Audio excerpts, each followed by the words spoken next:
อยู่ไกลอายลืมน้องแล้วหรือใดสัญญาไว้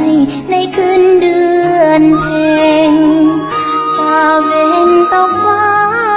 น้องยังบ่เคยได้เห็นน้องจากอายเพราะความจำเป็นยังคิดเห็นกองเฟืองบ้านนามาฮอดเมืองหลวงน้องเห็นแต่สิ่งใหม่ๆมีทั้งแสงสีแสงไฟสิ่งล่อใจน้องบ่สะอ่อ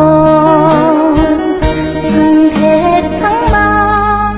ล่อตาน้องบ่อ่อนสอนอายเอ่ยอย่าได้งงอนขอวอนอย่าห่วงสัญญาน้องยังบ่ลืมดอกนา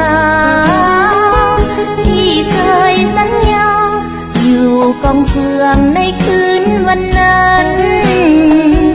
ยอมเสื้อมั่นใจทั้งเขาจะอยู่ใกล้กันยังเฝ้านับคืนนับวันสองเฮานั้นได้อยู่คู่เคียงจบสิ้นแยกงานน้องเองจะกลับบ้านเฮาน้องเองบ่เคยหูเบา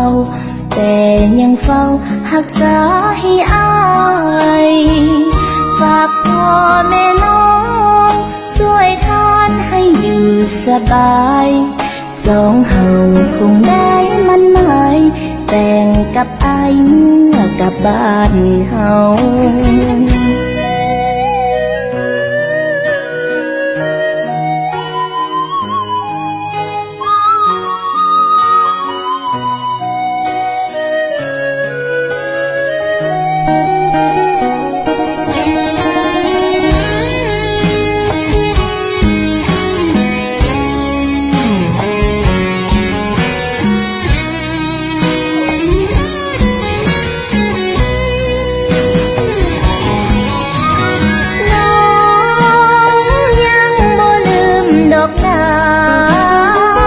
ที่เคยสัญญา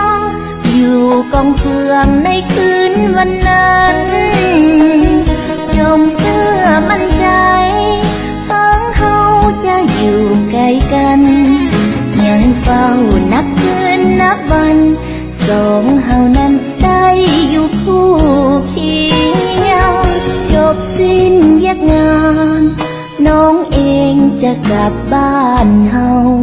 น้องเองบ่เคยหูเบาแต่ยังเฝ้ารักษาให้อาย